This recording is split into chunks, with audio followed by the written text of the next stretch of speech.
तो दोस्तों आपका फिल्मी चीटी चैनल पर स्वागत है और आज मैं एक्सप्लेन करने वाला हूँ 2025 में आई मूवी रुद्र गरुड़ पुराण को। पहले मैं फिल्म की कहानी सुनाऊंगा, फिर उसके बारे में बात करूंगा, तो अंत तक बने रहिए। अब चलिए आपको सुनाता हूँ इस फिल्म की कहानी। तो मूवी की शुरुआत में हम दो आदमियों को बाइक से ज्यादा देखते हैं। तो अभी कोई एक गुड़िया लेके उसमें जादू टोना कर रहा होता है। जो बाइक चला रहा था वो अचानक गिर जाता है। बाइक के पीछे बैठा आदमी जिंदा था, जिसे एक लड़की दिखाई पड़ती है। फिर बाइक चलाने वाला आदमी जिंदा जल के मारा जाता है। ऐसा फील होता है जैसे लड़की चुड़ैल रही हो और आदमी को जादू टोना करके मारा गया हो। इसके बाद हम देखते हैं कि एक स्कूल की छुट्टी हो रही होती है। बहुत तेज बारिश हो रही थी। छुट्टी के वक्त बच्चों के परिवार वाले बच्चों को लेने आए थे, लेकिन तभी स्कूल की दीवार ढह जाने के कारण बच्चे मारे जाते हैं। स्कूल बने अभी 5 साल ही बीता था, जिसका मतलब खराब मटेरियल इस्तेमाल करने की वजह से स्कूल की दीवार गिर गई। इसके बाद हम देखते हैं पुलिस इंस्पेक्टर रुद्रा को। वो अपने कर्तव्य के प्रति तो ईमानदार है, लेकिन अपने सीनियर के प्रति नहीं। समाज के लिए जो सही है वो वही करता है, जो उसके सीनियर कहते हैं वो नहीं करता,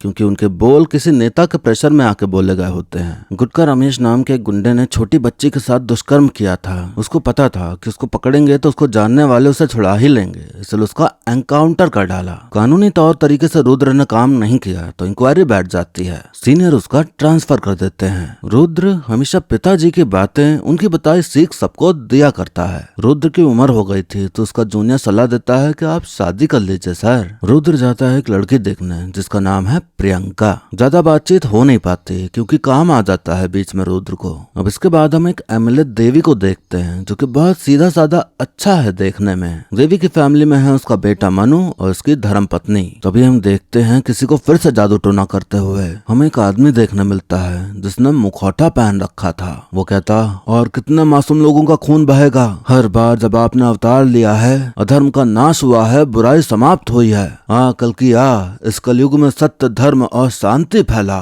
तभी देखने मिलता है कि मंत्री के घर पे कोई पत्थर फेंक के मारता है। पत्थर के साथ एक कागज आया जिसमें श्लोक लिखा था। रुद्र की प्रियंका से फिर मुलाकात होती है तो इस बार थोड़ा अच्छे से बात होती है। बातचीत करते करते दोनों में प्यार होता है और फिर हो जाती है दोनों की सगाई। अब रुद्र को उसके सीनियर बुलाते हैं और जानकारी देते हैं कि एमएलए देवी का बेटा मनु एक हफ्ते से गायब है। इस केस को हैंडल करने के लिए मैंने तुम्हें चुना है। तुम्हें इस केस को अनऑफिशियली हैंडल करना होगा। ऐसा देवी ने करने को कहा है क्योंकि सबको पता चलने पे पार्टी पर सवाल उठ सकते हैं। रुद्र जाता है देवी और उनकी पत्नी से मिलने, तो उसे पता चलता है कि कॉलेज से घर ही वापस नहीं आया मनु। फोन भी स्विच ऑफ आ रहा है उसका। रुद्र उसके 2 दोस्तों से मिलता है, नितिन और विकास। वो बताते हैं कि मनु काव्या नाम की लड़की को बहुत पसंद करता है। वो पास के ही कॉलेज में पढ़ती थी। एक दिन वो लड़की को प्रपोज करने जा रहा था कि तभी एक गुंडा उसको रोक लेता है। वो काव्या का आशिक था जिसे काव्या ने रिजेक्ट कर दिया था, तो आज वो उस पर एसिड फेंकने आया था। सही समय पे आकर मन्नू इस गुंडे को मार के भगा देता है। गुंडे का नाम था साइको शंकर, जो कि धमकी देके जाता है कि वो मन्नू को छोड़ेगा नहीं, मार डालेगा उसे। मन्नू ने काव्या की जान बचाई तो अब इन दोनों की दोस्ती हो गई।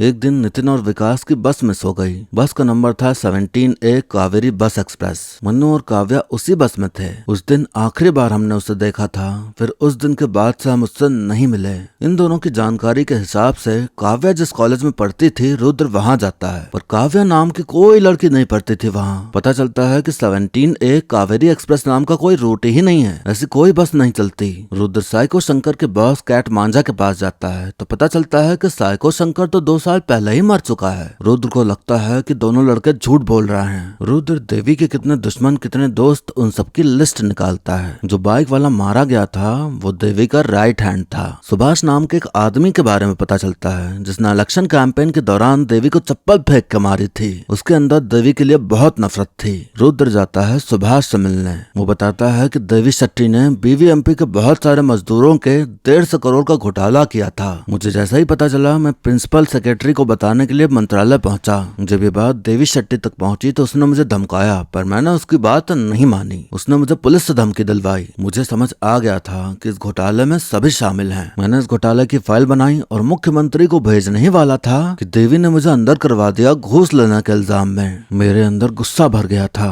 जब चुनाव आया तो मौका देख उसको चप्पल से मारा, फिर नौकरी चाकरी छोड़कर अब यहाँ आ गया। उस भ्रष्ट सिस्टम से दूर यहाँ आराम से जिंदगी जी रहा हूँ मेहनत करके। और अच्छे से खंगालने से जानकारी मिलती है कि उस नाम की बस चलती थी, लेकिन अभी नहीं 25 साल पहले। वो बस रूट अचानक से बंद कर दिया गया था। उसके पीछे क्या कारण था किसी को पता नहीं। इस बस को लेकर एक अजीब सी कहानी आज भी सुनने को मिलती है। श्याम नाम का मैकेनिक काम करता था उस टाइम, तो वो ज्यादा सही से जानकारी दे पाएगा। तो भी देवी को मुखौटा वाला आदमी वीडियो कॉल करता है जिसमें कोई श्लोक बोलता है। देवी अपने घर के पंडित जी के पास जाता है और उन्हें वो कागज दिखाता है जिसमें श्लोक लिखा था। वो कहते हैं गरुड़ पुराण का श्लोक है ये। अगर कोई दूसरों की वस्तु संपत्ति छीन कर अपना जीवन ऐश्वर्य से जीता है तो उस पापी को नरक समान सजा देकर जीवन के अंत तक इसी भूमि पर उसे नरक दिखा दूंगा। यह है श्लोक का मतलब। श्लोक के बाद भी कुछ लिखा है जो कि मुझे समझ नहीं आ रहा। रुद्र जाता है श्याम के पास तो वो बताता है कि उस वक्त बसेस कम होती थी, इस वजह से कॉन्ट्रैक्ट बेसिस पर प्राइवेट बसेस को रेंट पर चलाते थे। मुनि राजू नाम का एक आदमी बस डिपो के हेड ऑफिस में अकाउंट सेक्शन में काम किया करता था। रमेश, हनुमान और नागराज, इन तीनों के साथ उसने एक अंडरस्टैंडिंग बना ली थी। अलग अलग स्टेट की जो बसेस पुरानी हो चुकी थी उन्हें कॉन्ट्रैक्ट पर चढ़ा के ये लोग मिलकर बस डिपो में चलाते थे।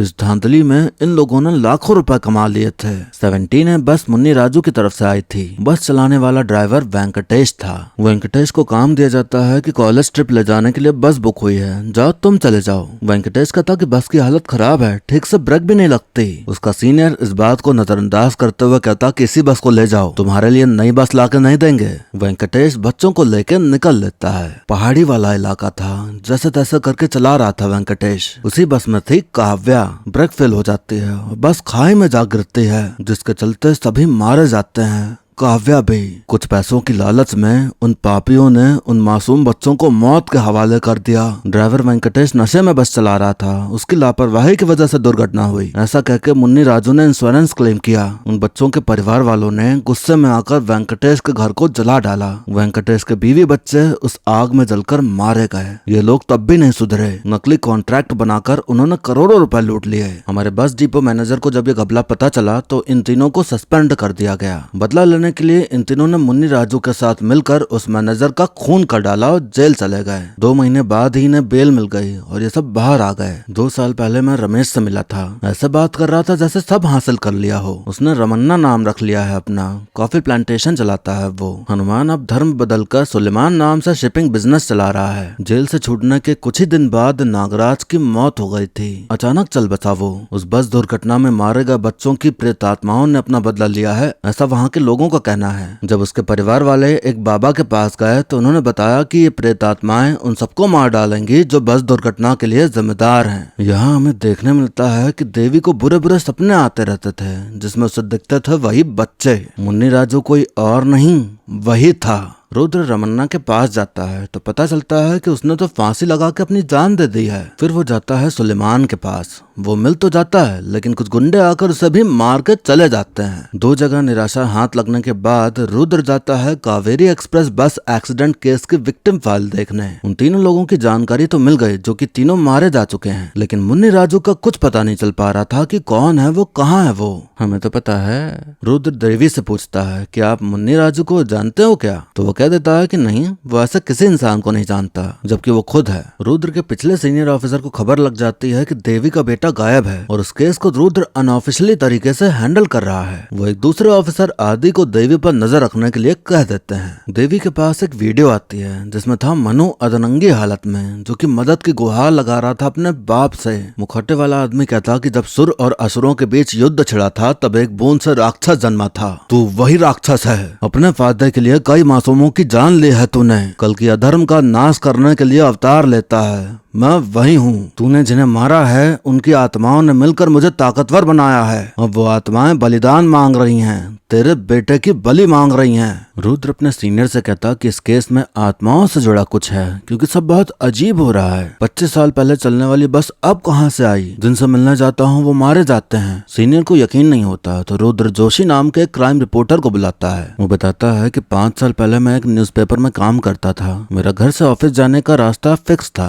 एक दिन एक मैकेनिक ने मुझसे लिफ्ट मांगी। ये रोज का सिलसिला बन गया। मैं उसे रोज लिफ्ट देने लगा। उस मैकेनिक ने कहा कि अगर ब्रेकिंग न्यूज चाहिए तो 3 आदमी हैं, उनसे दोस्ती कर लो, ब्रेकिंग न्यूज मिल जाएगी। उसकी बात मान के मैंने उन 3 आदमियों से दोस्ती कर ली, जिसमें से एक आदमी बहुत परेशान रहता था। उसने बताया कि 2 महीने पहले हमें काम मिला था एक वैज्ञानिक को मारने का। हम गए उसे मारने तो मेरे हाथों उसकी बच्ची भी मारी गई। गिल्ट में था वो आदमी कि उसकी बच्ची की उम्र की बच्ची को मार डाला उसने ये भी बताया कि उनकी लाश कहाँ छुपा रखी है। जोशी ने यह जानकारी पुलिस को दे दी और फिर वो सारे लोग पकड़े गए। यहाँ चौंकाने वाली बात ये थी कि जिस मैकेनिक ने जोशी को उनके पास भेजा था दोस्ती करने के लिए, वो मैकेनिक कोई और नहीं, वही वैज्ञानिक था। तो इस कहानी से वो सीनियर को यह बताना चाह रहा था कि आत्माएं होती हैं। आदि के पास एक रिपोर्टर आती है गौरी नाम की, जो कि कहती कि रुद्र ने घूस ली है देवी से। उसको एमएलए के सारे काले चिट्ठे के बारे में पता है, इसीलिए दोनों दोस्त बन गए। 5 करोड़ मिले हैं उसे और उसका सीनियर ऑफिसर भी शामिल है इसमें। इस केस में भी रुद्र और देवी की कोई मिली भगत है। रुद्र पर नजर रखनी होगी,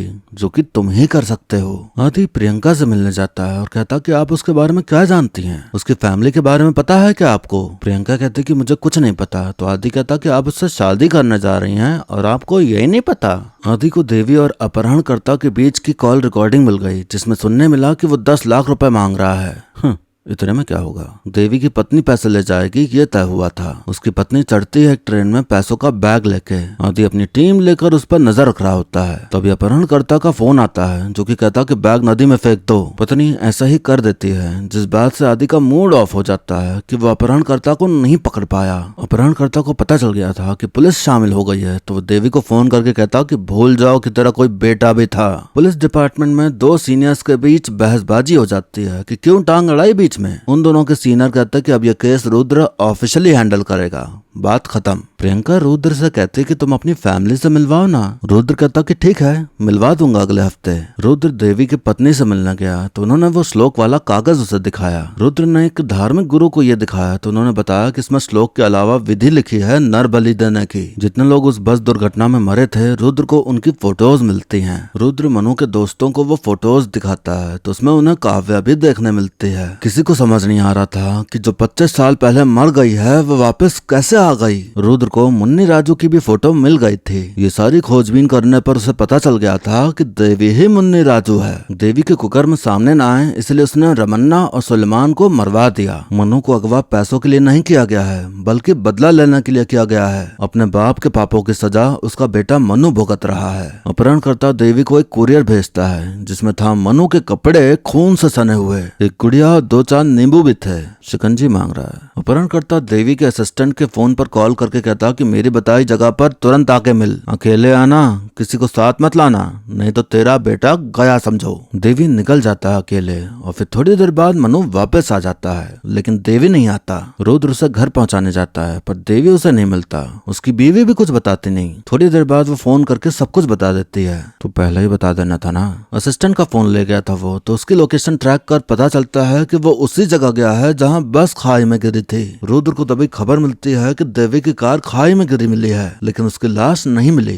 देख के लग रहा था जैसे किसी बड़ी गाड़ी ने कार को टक्कर मारी हो। वहाँ मौजूद एक चाय वाला बताता है कि कल एक बच्चों की टूरिस्ट बस आई थी, उन सबने उसकी ही दुकान पर चाय नाश्ता किया था। रुद्र उसे बस ड्राइवर और बच्चों की फोटो दिखाता है तो चाय वाला कहता कि यही थी बस और यही लोग थे उस बस में। आदि अभी भी रुद्र पर शक करने में लगा हुआ था। उसने उसका फोन का लोकेशन ट्रैक किया तो उसका फोन कंट्रोल रूम में था, लेकिन वो वहाँ नहीं था। भूत प्रेत की कहानी भी बना रहा था वो ये सारी बात उस रिपोर्टर लड़की गौरी को बताता है। कोई ठोस सबूत नहीं था उसके खिलाफ, तो वो कुछ भी नहीं कर सकता था। रुद्र प्रियंका को ले जाता है एक आश्रम में। रुद्र अनाथ था तो इस आश्रम के लोग ही उसका परिवार थे। अब यहाँ से कहानी पीछे जाती है, जहाँ रिपोर्टर देवी से कह रहे होते हैं कि स्कूल की बिल्डिंग आपकी वजह से गिरी है, क्योंकि उसे आपकी कंपनी देवी बिल्डर ने बनाया था। देवी कहता है ऐसे हादसे तो होते रहते हैं, प्रकृति के प्रकोप से आज तक कहाँ ही कोई बच पाया है। स्कूल में मारी गई एक बच्ची का पिता पुलिस स्टेशन आता है कंप्लेन करने, तो रुद्र उसका दुख सुनता है। वो कहता है कि मैं देवी को मार डालूंगा मारूंगा। रुद्र कहता, उस राक्षस को मारना इतना आसान नहीं है, उसको पहले मानसिक तौर पर कमजोर करना होगा।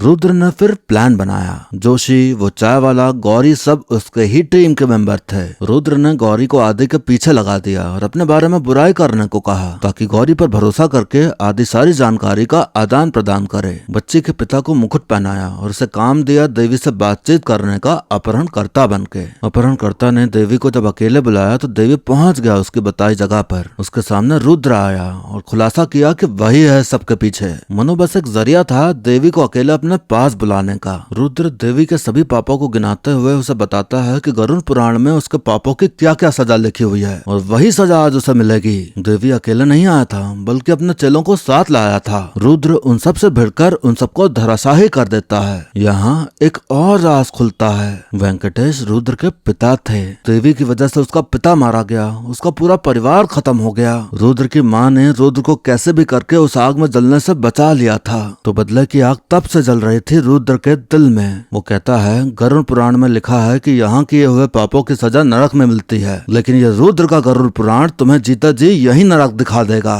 वो उसे सांप के जहर का इंजेक्शन लगा देता है। फिर धीरे धीरे देवी मारा जाता है अपने पापों को याद करते हुए। आज रुद्र का बदला पूरा हुआ और जो बस में मारे गए उन सबकी आत्माओं को शांति भी मिल गई। मनु के दोस्तों ने जो कहानी सुनाई थी वो रुद्र के कहने पे ही सुनाई थी। उसे पता चला था कि ये दोनों नशीले पदार्थ का सेवन करते हैं, तो ब्लैकमेल करके अपनी बात मनवा ली रुद्र ने इनसे। सब अच्छा हो गया, सब सही हो गया और फिर इसी कहानी के साथ ये मूवी यहीं पर खत्म हो जाती है। तो दोस्तों, हमें देखने मिली बदले की कहानी और ये भी देखने मिला कि कैसे बना जाता है नेता। देश में जितने भी नेता हैं वो पढ़ लिख के नहीं बने, सबके नाम के केस चल रहे हैं। तो जो असल में हैं वही मूवी में दिखाया। सच ये भी दिखाया कि भ्रष्टाचार के चलते कैसे हमें वो नहीं मिलता जो हम डिजर्व करते हैं। अच्छे स्कूल, अच्छी एजुकेशन, अच्छी सड़कें, अच्छे ब्रिज, अच्छा ट्रांसपोर्ट सिस्टम, इनमें से हमें कुछ नहीं मिलता। न अच्छा मिलने के लिए दो लोग जिम्मेदार हैं। जिम्मेदार है सरकार और हम लोग। वैसे तो कुछ अच्छा बनता नहीं है, काम चलाओ काम होता है, लेकिन अगर कुछ अच्छा बन जाए तो आम जनता उसे अच्छा रहने नहीं देती। सड़क बनी तो रातों रात सड़क गायब, ट्रेन की पटरी बिछी तो वो गायब, ट्रेन के अंदर से ब्लैंकेट चोरी, ट्रेन के टॉयलेट में धोने के लिए मिलने वाला मग भी चैन से बांध के रखना पड़ता है। ऐसे तो लोग हैं इस देश के। जब लोग ही ऐसे हैं तो सरकार भी वैसे ही होगी ना, काम चोर और काम चलाओ काम करने वाली। तो सुधरना तो दोनों को पड़ेगा और पहले हमें सुधरना पड़ेगा, तभी हम सरकार को कुछ कह पाएंगे। और भी बहुत है कहने को, पर फिर किसी और मूवी में कहूंगा जब इस टॉपिक पे फिल्म होगी। तो बात करें मूवी की तो कहानी ठीक ही थी। थ्रिल और सस्पेंस से भरी मूवी बनाना चाहा पर बना नहीं पाए। भूत प्रेत आत्मा की बात की गई और कई कई जगह पर दिखाया भी गया, लेकिन अंत में पता चला कि ऐसा कुछ भी नहीं है। कई सीन्स दिखाए गए जादू टोना के, पर वो भी ऐसे ही दिखाए गए, खाली जनता को भ्रमित करने के लिए। ऐसे तो फिर एलियन स्पेसशिप दिखा दो ये बताने के लिए कि उसने सबको मारा है, और फिर बाद में ये कह दो कि अरे वो तो सब ऐसा ही था, आपको कंफ्यूज करने के लिए। तो सस्पेंस ऐसा नहीं क्रिएट किया जाता फिल्म में। हमें पहले ही बता दिया गया कि देवी ही मन्नी राजू है, हमारे लिए ही सस्पेंस क्रिएट कर रहे हो और हमें ही मेन चीज बता दी तो मतलब ही क्या रह गया। बाकी हमें तो पता ही है ना कि एंड में रुद्र उसको पकड़ लेगा और मार डालेगा, तो क्लाइमैक्स भी फीका साबित हुआ। गरुड़ पुराण में क्या सजा है पापों की बहुत बताया, बस इंजेक्शन के जरिए सांप का जहर दे के उसे मार दिया। जब तुमको गैर कानूनी तरीके से ही उसको मारना था, जब यही करना था तो इतना झमेला क्यों? क्लाइमैक्स ऐसा है कि उसको जानने के बाद पूरी मूवी की कहानी सेंसलेस लगती है। एक्टिंग भी ठीक ही ठाक देखने को मिली। कुल मिला के ये एक बार देख के भूल जाने वाली मूवीज में से एक है। अब और कुछ कहने को है नहीं, तो वीडियो को यहीं पर खत्म करते हैं। लेकिन जाने से पहले आप कमेंट करके बताइए कि आपको मेरा वीडियो कैसा लगा। कमेंट करने में आलस आ रहा है तो आप वीडियो को लाइक या डिसलाइक करके भी अपना विचार व्यक्त कर सकते हैं। ऐसे ही मेरी आवाज में मूवीज के एक्सप्लेनेशन आगे भी सुनते रहने के लिए चैनल को सब्सक्राइब कर आप मुझसे जुड़ जाइए, ताकि आने वाले वीडियोस की खबर आपको तुरंत मिल जाए। बाकी मिलते हैं अब अगली वीडियो में, तब तक के लिए टाटा बाय बाय और नमस्ते।